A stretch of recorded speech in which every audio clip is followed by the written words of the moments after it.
Hello friends, कैसे हो आप सभी। आई होप आप सभी मस्त होंगे, अपनी अपनी पढ़ाई में व्यस्त होंगे। मैं सरस वंश कंपटीशन क्लासेस में आप सभी का स्वागत करती हूँ। फ्रेंड्स, हम लोग घटना चक्र इस समय पर सॉल्व कर रहे हैं और घटना चक्र की जो हमारी यह सीरीज है उसी को आगे बढ़ाते हुए आज हम लोग होशंगाबाद एवं पंचमढ़ी से संबंधित जो हमारे प्रश्न हैं उनके बारे में देखेंगे। ठीक है, तो होशंगाबाद, पंचमढ़ी और सिंगनपुर से संबंधित जितने प्रश्न हैं वह आज की इस सीरीज में हम लोग सॉल्व करेंगे। तो ज़्यादा बातें ना करते हुए हम लोग जो हमारी प्रश्नों की श्रृंखला है इसको शुरू करते हैं। देखते हैं पहला प्रश्न है, होशंगाबाद क्षेत्र के आदमगढ़ पहाड़ी में चित्र हैं। यानी जो होशंगाबाद का क्षेत्र है इसकी आदमगढ़ पहाड़ी में कौन से चित्र हैं, तो किस काल के हैं। इसमें आप लोगों को यह बताना है वह कौन से काल के हैं। तो वह चित्र हैं प्रागैतिहासिक काल के। कौन से काल के चित्र हैं? प्रागैतिहासिक काल के चित्र हैं। अगला प्रश्न है, होशंगाबाद किस नदी के तट पर स्थित है। तो होशंगाबाद किस नदी के तट पर स्थित है? नर्मदा नदी के तट पर होशंगाबाद स्थित है। अगला प्रश्न है, होशंगाबाद किस प्रदेश में है। तो होशंगाबाद किस प्रदेश में है? होशंगाबाद मध्य प्रदेश में स्थित है। कहाँ होशंगाबाद कहाँ स्थित है? मध्य प्रदेश में स्थित है। अगला प्रश्न है, होशंगाबाद के प्रागैतिहासिक चित्रों की खोज किसने की। जो होशंगाबाद है यहाँ के प्रागैतिहासिक जो चित्र हैं इनकी खोज किसने की। तो इनकी खोज का जो श्रेय है वो मनोरंजन घोष को जाता है। ठीक है, किसको जाता है? मनोरंजन घोष को जाता है। और इन्होंने इन के चित्रों की खोज कब की थी? तो 1921 ईस्वी में मनोरंजन घोष ने इनके चित्रों की खोज की थी। अगर हम लोग बात करें आगे, तो जो यहाँ आदमगढ़ की पहाड़ी है, आदमगढ़ की पहाड़ी बुदनी तथा रेहली क्षेत्र की गुफाओं में शैल चित्र अंकित हैं। और यहाँ पर हल्के पीले रंग की विशाल हाथी, हाथी के पैरों के पास पतली टांगों वाला भैंसा, चार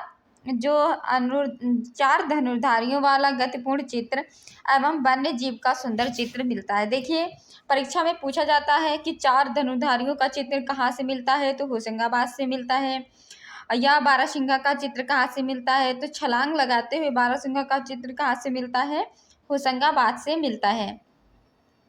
अगला प्रश्न है कि होशंगाबाद जो है वह किस चित्रकला के लिए जाना जाता है। तो होशंगाबाद किस चित्रकला के लिए जाना जाता है? शैल चित्रकला के लिए जाना जाता है। अगला प्रश्न है, होशंगाबाद में प्राप्त प्रागैतिहासिक काल के चित्र बने हैं। तो होशंगाबाद में जो प्रागैतिहासिक काल के चित्र बने हैं कहाँ पे बने हैं? वो शैलाश्रयों पर बने हैं। ठीक है, प्रागैतिहासिक काल के चित्र शैलाश्रयों पर बने हैं। अगला प्रश्न है, भारतवर्ष में प्रागैतिहासिक चित्र जिराफ ग्रुप कहाँ पाया जाता है। तो जो जिराफ ग्रुप का चित्र है यह आदमगढ़ में पाया जाता है। ठीक है, कहाँ पाया जाता है? आदमगढ़ में पाया जाता है। अगला प्रश्न है, पंचमढ़ी के क्षेत्र के चित्रों को प्रकाश में लाने का श्रेय किस विद्वान को है। तो किस विद्वान को है? यहाँ पे अगर हम लोग बात करें कि जो पंचमढ़ी का क्षेत्र है यहाँ के चित्रों को प्रकाश में लाने का श्रेय किसको है? तो G.H. गार्टन को है। ठीक है, किसको है? G.H. गार्टन को है। अगला प्रश्न है,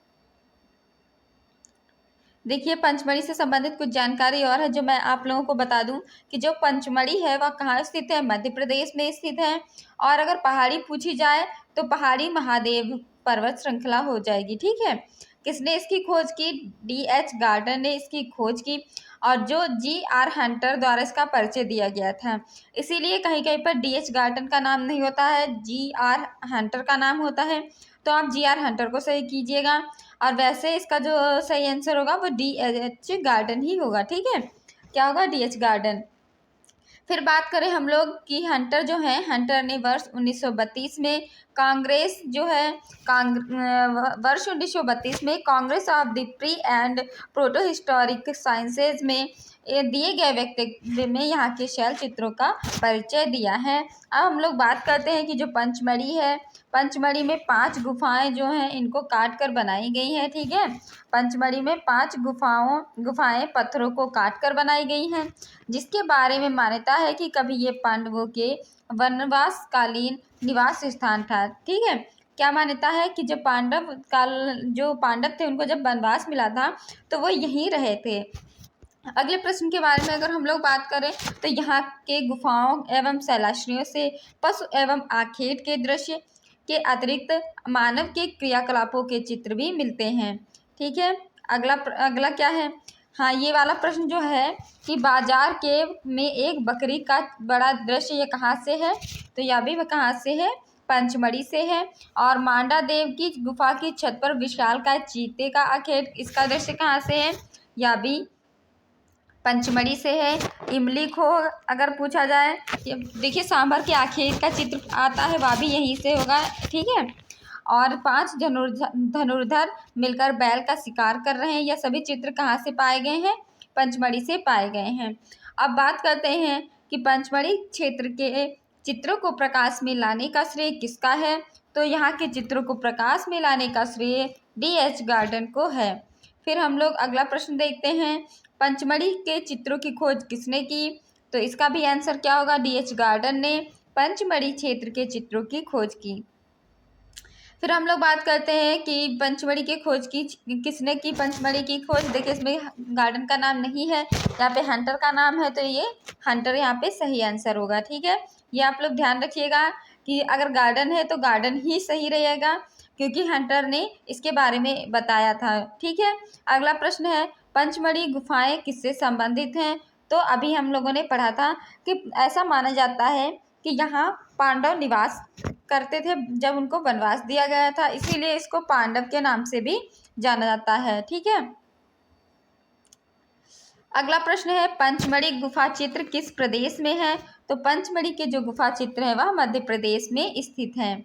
अगला प्रश्न, पंचमढ़ी की पहाड़ियाँ किस राज्य में हैं, देखिए एक ही प्रश्न को किस तरीके से घुमा घुमा कर पूछा जा रहा है, और उसको देखिए पहले पूछा गया था वह PGT की परीक्षा में पूछा गया था, और जो दोबारा प्रश्न पूछा गया है वह TGT की परीक्षा में पूछा गया है। तो यह चित्र कहाँ पर पंचमढ़ी की पहाड़ियाँ हैं, मध्य प्रदेश में स्थित हैं। अगला प्रश्न देखते हैं, प्रश्न कह रहा है पंचमढ़ी किस प्रदेश में है, तो पंचमढ़ी मध्य प्रदेश में स्थित है। अगला प्रश्न फिर है, पंचमढ़ी स्थित है, तो पंचमढ़ी कहाँ स्थित है, पंचमढ़ी मध्य प्रदेश में स्थित है। अगला प्रश्न देखते हैं, स्पेन की अल्तामीरा के समकक्ष कहाँ के शिलाचित्र हैं, यह बहुत ही ज़्यादा इंपॉर्टेंट प्रश्न है, और इसका जो सही आंसर होगा वह पंचमढ़ी होगा। अगला प्रश्न देखते हैं, अगला आता है हमारा टॉपिक सिंघनपुर, जो कि छत्तीसगढ़ में स्थित है, और इससे संबंधित जो प्रश्न है वह देख लेते हैं। पूछा गया है कि निम्नलिखित में से कौन सा स्थान भारत का आद्य ऐतिहासिक स्थान नहीं है, तो भारत का कौन सा आद्य ऐतिहासिक इतिहास नहीं है, इसका सही आंसर होगा सिंघनपुर आद्य ऐतिहासिक स्थान नहीं है। अगला प्रश्न देखिए, सिंघनपुर की खोज के बारे में अगर बात करें तो सिंघनपुर की खोज W. एंडरसन ने कब की थी, 1910 ईस्वी में की थी, और सिंघनपुर में 50 चित्रित शिलाश्रय रेतीली चट्टान में स्थित हैं। ठीक है, ये आप लोग याद रखिएगा।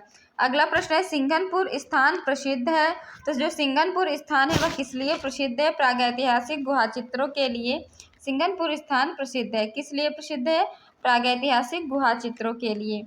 ओके, अगला प्रश्न देखते हैं, सिंघनपुर किसके लिए प्रसिद्ध है, अभी मैंने आप लोगों को इसका आंसर बताया, प्रागैतिहासिक शिला चित्रों के लिए सिंघनपुर प्रसिद्ध है। अगला प्रश्न देखते हैं कि उस विकल्प का चयन कीजिए जो रायगढ़ के पूर्व ऐतिहासिक कला का हिस्सा नहीं है, तो जो इसका सही आंसर होगा वह क्या होगा, उदयगिरी। क्या होगा इसका सही आंसर, उदयगिरी इसका सही आंसर होगा। अगला प्रश्न है, पूर्व ऐतिहासिक कला केंद्र रायगढ़ कहाँ स्थित है, तो यह रायगढ़ कहाँ स्थित है, छत्तीसगढ़ में रायगढ़ स्थित है। कहाँ स्थित है, रायगढ़ छत्तीसगढ़ में स्थित है। देखिए इसका सही आंसर क्या है, छत्तीसगढ़। रायगढ़ जो है वो छत्तीसगढ़ में स्थित है। तो आज के जो प्रश्नों की श्रृंखला है वह इतनी ही है। पंचमढ़ी, होशंगाबाद और सिंघनपुर से संबंधित जो प्रश्न बन रहे थे वह सभी मैंने आप लोगों को करवाए हैं। घटना चक्र में इतने ही प्रश्न इससे संबंधित थे, और आई होप आप लोगों को यह सेशन अच्छा लगा हो। आप लोगों को अगर मेरी मेहनत अच्छी लग रही हो तो प्लीज़ चैनल को लाइक कीजिए, शेयर कीजिए, सब्सक्राइब कीजिए, और हाँ, अगर आप लोग नए हैं तो इस चैनल को सब्सक्राइब ज़रूर कीजिएगा और अपना सपोर्ट दीजिएगा। Thank you.